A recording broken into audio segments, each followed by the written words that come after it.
Welcome to the Sports Review Show. My name is Mateos, and today we'll be talking about three major trades that have happened so far in the NBA offseason. The first one being the Lakers and Nets trade, where the Nets received D'Angelo Russell and Timothy Mozgov, and the Lakers received Brook Lopez and a first-round pick in the 2017 draft.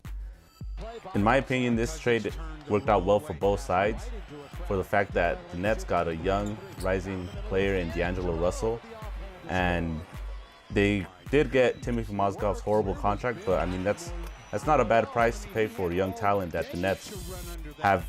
They have no way of getting at this point, or at least until like another 2 years.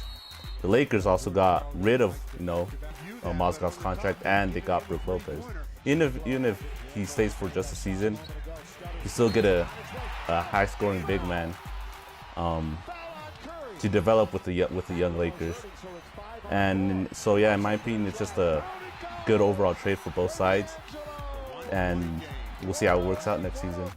The second trade that happened on draft night was the Minnesota Timberwolves sending Zach LaVine, Chris Dunn, and the 7th overall pick to the Chicago Bulls in exchange for Jimmy Butler and their first-round pick. And so far, I mean, this trade looks like a huge win for the Minnesota Timberwolves since they got 3-time All-Star Jimmy Butler.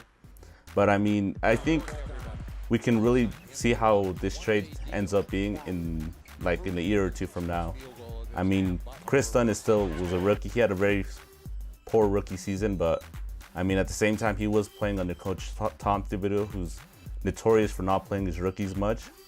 And I mean, he might develop in Chicago with higher minutes and having more control of the ball. That being said, though, the Bulls currently have 7 point guards on their roster, so who knows if they're going to cut players, trade players, but we'll see what happens there.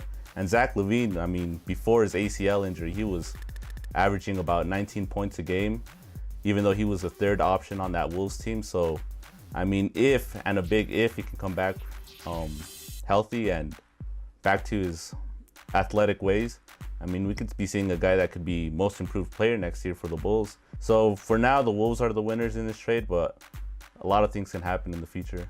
And the last trade the most recent of trades is CP3 going to the Houston Rockets. Now this one's pretty interesting because, I mean, many people had Chris Paul just going to the Rockets in free agency. But, I mean, I guess the Clippers wanted to get something in return, and they got a lot. They acquired Patrick Beverley, Sam Decker, Lou Williams, DeAndre Liggins, Darren Hillard, Montrezl Harrell, Kyle Whittinger, and a top 3 protected 2018 first-round pick from the Rockets in exchange for Chris Paul. So that's 7 players and a draft pick. That's a lot of assets, but at the same time, they gave him up a 9-time All-Star point guard who's pretty much destined for the Hall of Fame.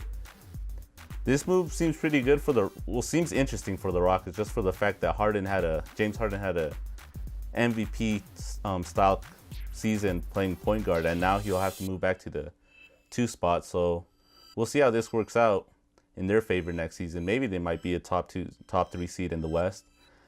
And as for the Clippers, this basically means the end of Lob City at this point. I mean, you have Blake Griffin being a free agent, and so more than likely he's leaving. Chris Paul is gone, and I mean, all they got left is DeAndre Jordan now. Even JJ Redick has said he's not going to resign with the team, so it's pretty much over for the Lob City. So that's basically it for the top 3 trades that have happened so far in this NBA offseason, and we still have free agency to go. Until next time, I'm Mateos, plugging you into everything that matters.